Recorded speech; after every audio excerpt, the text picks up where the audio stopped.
right. Hope you've had a good weekend and you still have a little gas in the tank and ready to dig into a little work together. Before we jump into our summer series, just want to give you a couple of updates. One, I want to introduce you to the family that we're going to be serving this next week. So we have a team of 20 people that are headed to Guatemala tomorrow morning. We'll be here about 4:15, so we'd love to see all of you come and kind of send us off. That'd be nice. and But I want to introduce you to the family and give you a little image or two of where we'll be for the next week. So the family that we're serving, this is the current site. We have a mom and a dad, and there are 6 kids that live there. Dad and mom and kids together are able to generate about $50, the equivalent of 50 US dollars a week. That's how they take care of themselves. And so the opportunity to spend any money on improving their housing is just not a possibility. And I've asked a lot of questions, and yes, that is the spot where we're supposed to pour a slab on Tuesday morning. And so we're hoping that something miraculous might happen there before we get there to begin to move that stuff around. But it's just hard for me to tell you what an impact the home that we can build is going to have on this family. It's an incredible, tangible Jesus that will be there for a very long time. The material cost that you have provided is around $11,000. So you can understand how far out of reach that would be for a family to have a decent. These kids are going to sleep on a concrete floor for the first time in their life. Perhaps mom and dad too. It won't rain through their roof. The floor won't get muddy. If they have mattresses, there won't be rats in them because that's very typical in that kind of culture. So the house that we'll be able to give them will have a concrete floor, a couple of big bedrooms and a big long room and a front porch that'll have a lot of room for cooking outside and being outside. It'll have louvered windows. It'll have a locking door. It'll have, if there's electricity in that part of the mountain, there'll be electrical outlets and lights. And it's just an incredible opportunity. Our understanding is they don't know Jesus. We're hoping that we can plead with them to consider him as we tell them why we're there, that God sent us to you to give you this home and let us tell you about him. So we want you to be praying for us. Thank you for giving. You might wonder, Northridge seems to have all the money they need. They keep doing everything they need to do. Why would I give? Please don't look at it that way. Please consider part of your discipleship regularly contributing so that we can continue to do the things that God calls us to do. It makes a remarkable difference. And so we're heading out Monday morning. Love for you to be praying. There's another picture, I think, of so the road ends, but the trail keeps going. So our team is going to we don't know how long the trail is yet. We'll let you know Tuesday. But our concrete mixers, we're going to be mixing by hand. All of that stuff's got to be pulled up that trail to get to that site. So there's a lot of work that needs to be done.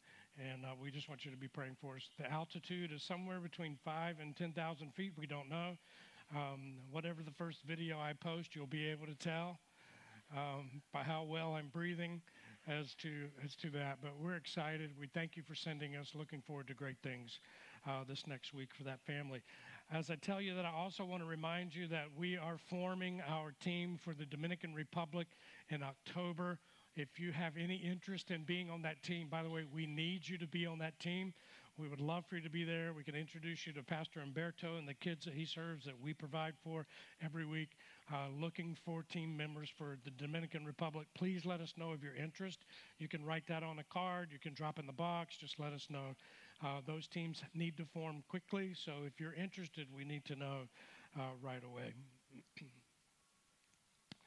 Hello.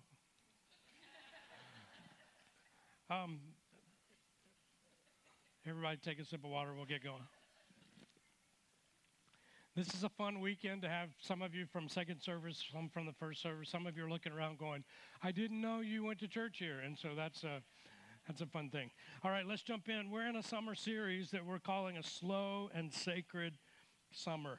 Slow and sacred summer. The whole idea is that we want to recapture deep soul rest. That's what we want to recapture.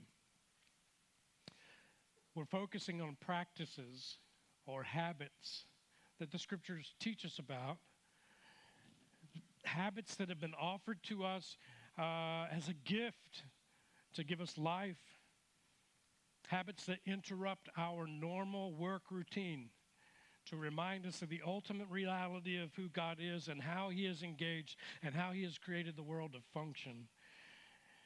We don't want to see these habits as steps on a ladder to get us closer to God's approval. That's not what they are at all. They're really just invitations, gifts. Because of the busyness of life, we can be led to believe that maybe God is not near us. But these practices are ways for us to remember that He is with us. So today we want to take a look at the practice of weekly rest. We're going to talk about Sabbath today, and we want to unpack what is it? What does it mean? And one of the best ways to come up with a biblical theology of any subject is to open the scriptures and trace all the way through the scriptures all of the places where this is mentioned and pull those together, and that's how you get a good biblical theology of that subject. So we want to do that this morning in a very quick fashion, just kind of skip across the scriptures and pull what the scriptures have to say. Sabbath is very central to the storyline of the Bible. It really matters to God as you read the scriptures. And so as we walk through that story, you're going to see it from the beginning to the end. And if Sabbath rest matters that much to God, it ought to matter that much to us. Sabbath has been one of the most debated practices since the time of Jesus. You see Jesus arguing often with the Pharisees over the Sabbath keeping. Everybody has their opinion on what it looks like, when it should be held, how you should observe it, and whether or not we're required to keep it. Maybe your only memory of Sabbath is riding home from church on a Sunday as a kid and seeing some guy mowing his grass and thinking, what a heathen. You know? What we want to do, though, together in the next few minutes is see Sabbath not as a restrictive, legalistic requirement, but we want to see it as a gift for us to receive. And why wouldn't we want to receive it? So you might think this is about life-work balance. I'm all for that. It's actually not about life-work balance. This is about rest for our soul. Because you can have really good life-work balance and not have a rested soul.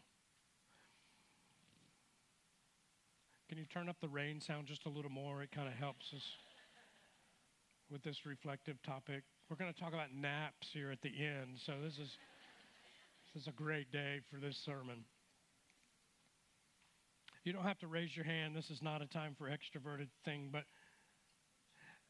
just kind of reflect on these questions with me. How many of you would say that you are tired all or most of the time?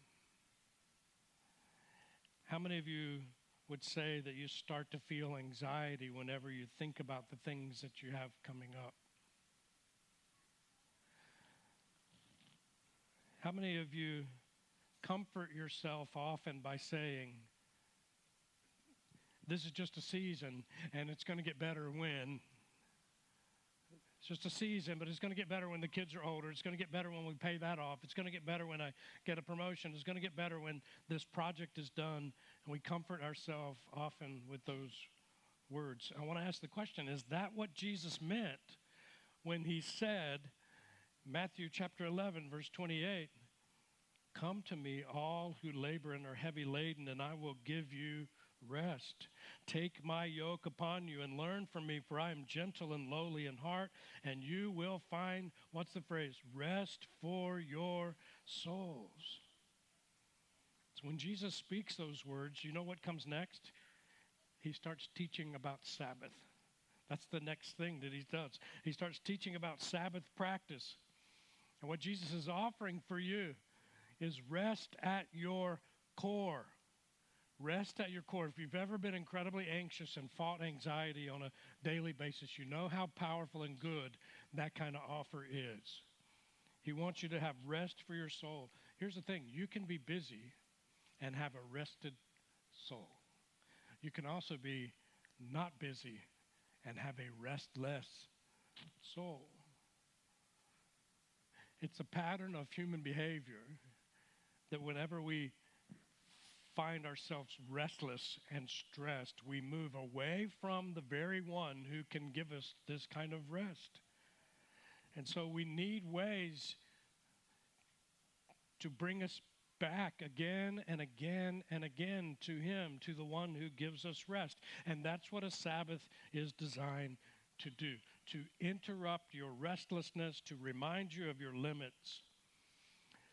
So let's do a little work, okay? Here we go. Hebrew word for Sabbath is Shabbat. Shabbat just means stop. That's the word, stop. This is what you do to rest. You stop. Stop working and enjoy the finished work of God. Stop worrying and trust in him. Stop wanting. Stop consuming. Allow yourself to be content and satisfied. Stop worshiping other gods and be reminded of the reality of who God is. So I want to do this. We're going to throw up a definition of Sabbath, and then I'm going to punch through 4 quick things. Then I'm going to give you a practical way to how you actually do that. And then we're going to give you a popsicle, and we're going to send you out, okay? That's how it's going today. So kids in the room, remember, there's a popsicle at the end of this, all right? That's how it works. So let's take a look at a definition of Sabbath. Sabbath is an intentional pause from our ordinary labor to focus on a deeper delight in God and his creation. A temporary, intentional pause from our labor. So when you attempt to do this, there are going to still be things that have to be done. But the idea is to have an interruption of your normal work. Whatever your normal work is, we want to stop. So we have to ask the question, is this a biblical definition of Sabbath? How do we find out? You trace Sabbath through the scriptures and you form a biblical theology of Sabbath. So we're going to do that in a quick fashion. Let's run through the story of God and see what we see. The first thing, Sabbath in creation. You'll remember the Genesis story. It's a poem. And you see this rhythm in the Genesis poem. And that rhythm goes like this. And the evening and the morning, and the morning and the evening.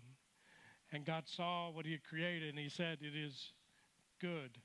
And then he creates man and says, it's very good. So you see this rhythm of evening, morning, and then the seventh day, that cycle gets interrupted, right? The cycle gets interrupted. Genesis chapter 2, verse 1. So the heavens and the earth and everything in them were completed. On the seventh day, God had completed his work that he had done, and he rested on the seventh day from all his work that he had done. God blessed the seventh day and declared it holy, for on it he rested from all his work of creation. Sometimes we think about the fact that we need to rest as one of the curses of sin. Like we just can't do it, so we've got to stop and we have to take breaks. Let's flip that. It's actually part of the design and the rhythm of God. He incorporated in to have a moment of rest. What's the first thing that God calls people into?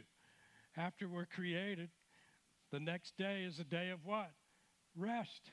The first thing we're invited into is to enter into the rest of God, because our work is never finished, but God's work on our behalf is finished.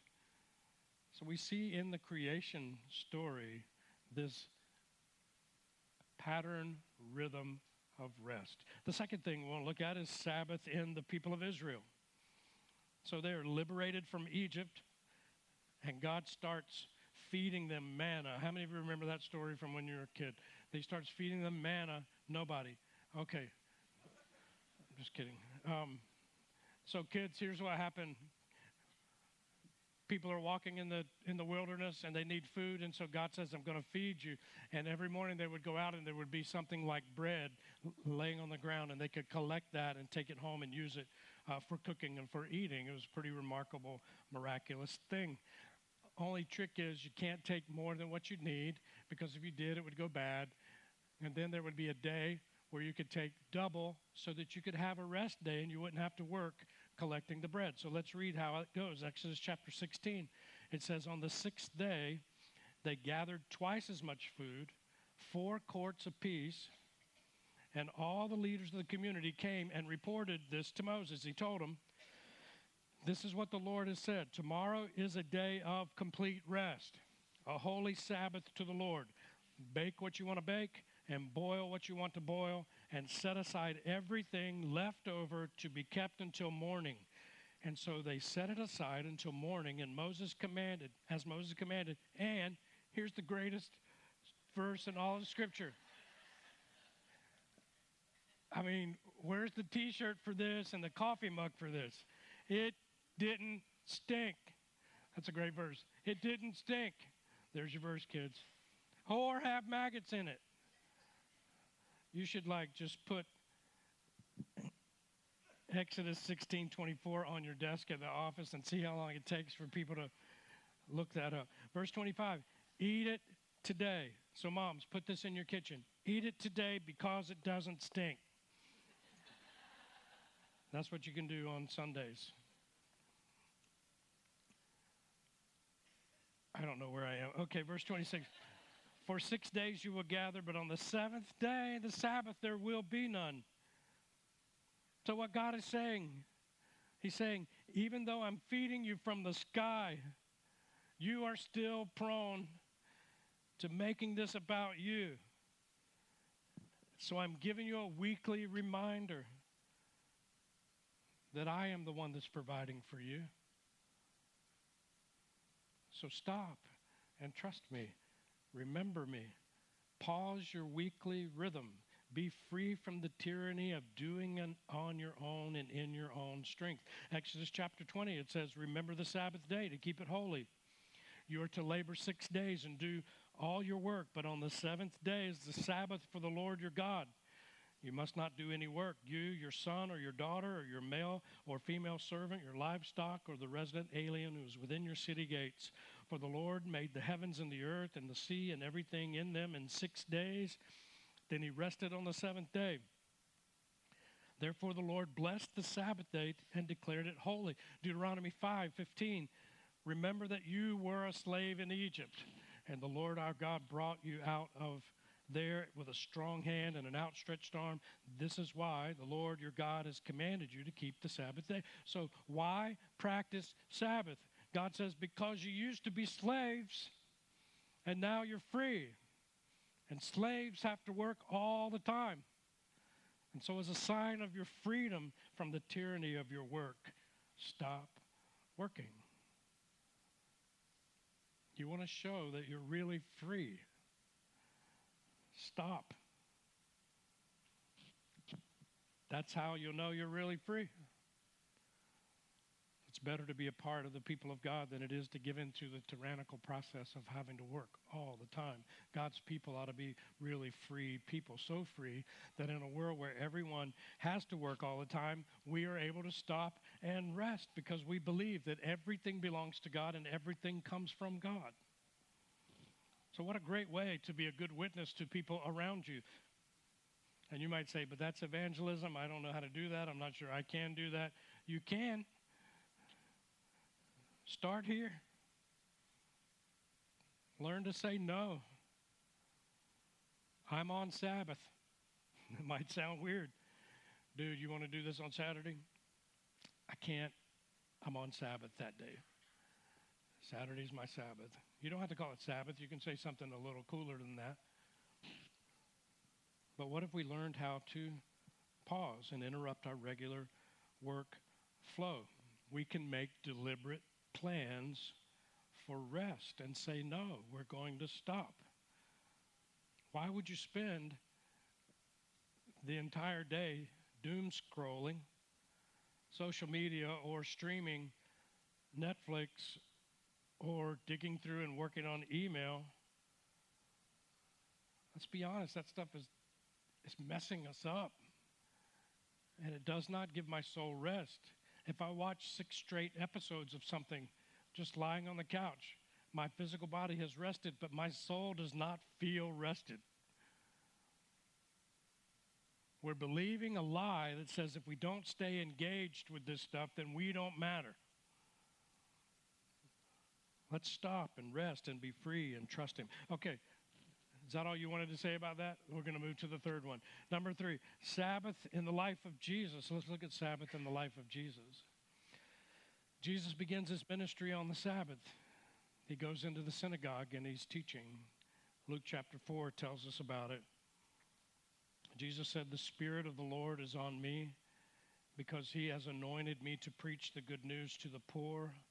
He has sent me to proclaim release to the captives and recovery of sight to the blind, to set free the oppressed, to proclaim the year of the Lord's favor." The year of the Lord's favor was 1 year out of 50 where you let the land rest. Then he rolled up the scroll after reading it and handed it back to the attendant, and he sat down. And the eyes of everyone in the synagogue were fixed on him. And he began by saying to them, "Today, as you listen, the scripture has been fulfilled." He's saying, God's great rest is here. I am here. That's what he's saying. In the arrival of Jesus, God is retelling the creation story of rest. There is a way for restless people to come and enjoy God's rest. And you know what happens next after Jesus does this? A lot of arguments. A lot of arguments with the religious leaders kick in about what does it mean to keep the Sabbath. And so Matthew chapter 11, you see the disciples picking some grain on the Sabbath day, and the Pharisees are mad about it. And then it says there's a man with a withered hand who needs to be healed, and it's the Sabbath, and Jesus is going to heal him, and the Pharisees are mad about it.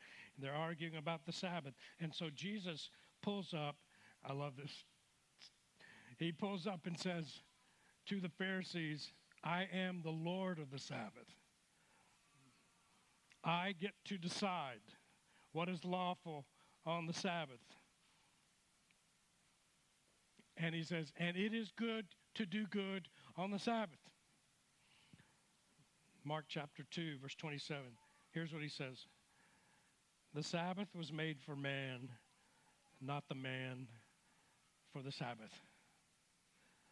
So time out just a second. For those of you that grew up with me in a very legalistic culture in the past, can you just soak in that for a moment and find a little bit of freedom? These practices like the Sabbath are not rungs on a ladder where you're trying to earn your good standing with God. These are good gifts for you to experience the presence of God. Jesus says, stop arguing with me about what's okay on the Sabbath. It's good to do good on the Sabbath. The Sabbath was made for you, not you for the Sabbath. It's a gift. Don't submit to it as law, because when you submit to it as law, now you just make yourself restless all over again.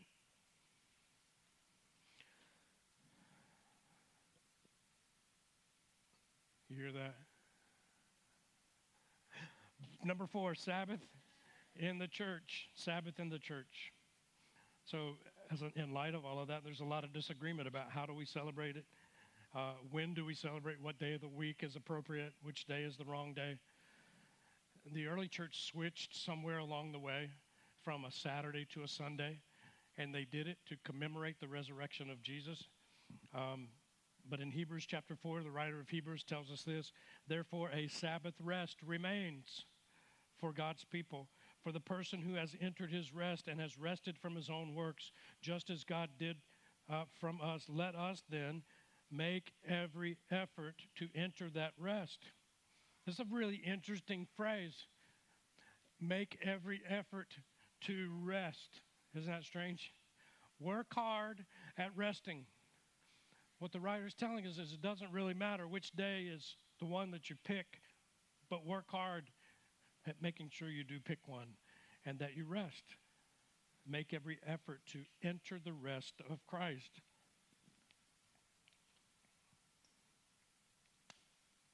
We're going to start shifting into some of the practical thoughts here, but making every effort, it's going to take a little effort and a little commitment, isn't it?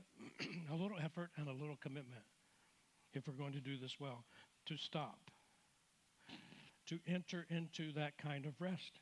So when you remember that God has already done the work, what does Jesus say when he's on the cross?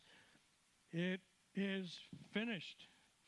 Jesus says, knowing that his work was done and all the scriptures are fulfilled in him, through humble Sabbath keeping, Jesus is inviting you to rest because we're forgetful people and we need regular stopping to remember that you don't hold the universe together. And our salvation doesn't depend on us. And so we need a better habit. We need a better habit. We need to be able to stop, interrupt your normal flow of life, because if this 7-day-a-week drive is not producing what you want, you need something different. So let's talk about some practical ways that we can do this.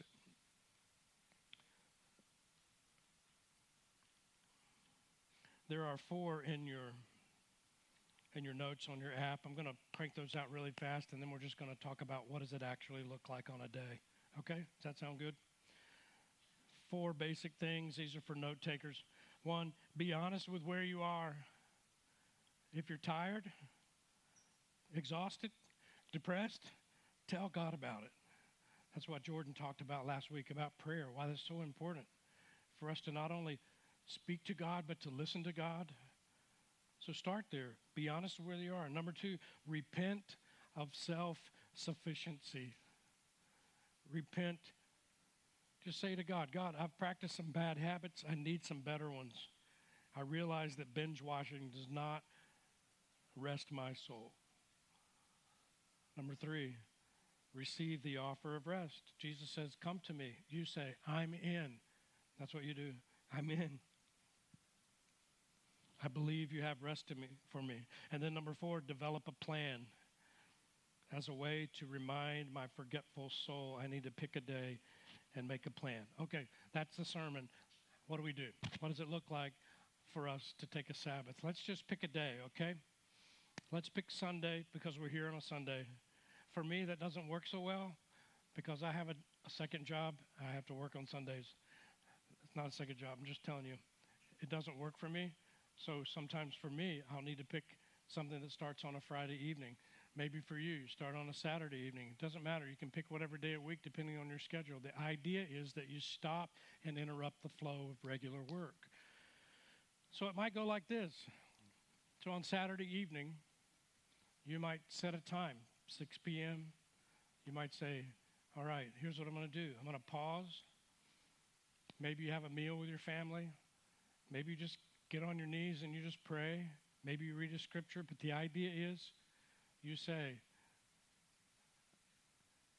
God, I'm going to set aside the next 24 hours for you. I'm going to stop my regular rest, and I'm going to allow myself to remember that I can rest in you for the next 24 hours. That's just what I'm going to do. And so maybe that evening, Saturday evening, that begins. So Sunday morning, you wake up. Before you come to worship with the rest of the body, you reflect for a few minutes on the holiness of God and the greatness of God. And then you come in here and you sing with people and you read the scriptures together and you worship together. And then on Sunday afternoon, you might listen to the rain and take a nap. You might read something that will fill your soul. You might take a walk with someone, a family or a friend. You will avoid mindless entertainment. Just put the phone down and don't scroll it on your day of rest. I like to think about it this way. If you work with your mind throughout the week, rest by doing something with your hands. If you have to work with your hands all week, rest by doing something with your mind. And then Sunday evening, before you go to sleep, just reflect on the day and give thanks to God and sleep. So I want to ask you a question. What kind of transformation would take place if we would stop driving through every single day? Scrolling, email, work. What would it be like if you just laid it all down for a 24-hour period and said, God, I'm going to reflect on you, hear from you. I'm going to enjoy you, enjoy your creation. I'm going to take a nap. I'm going to take a walk. I like to make bread on the weekends. That's my thing. It's a very manly thing.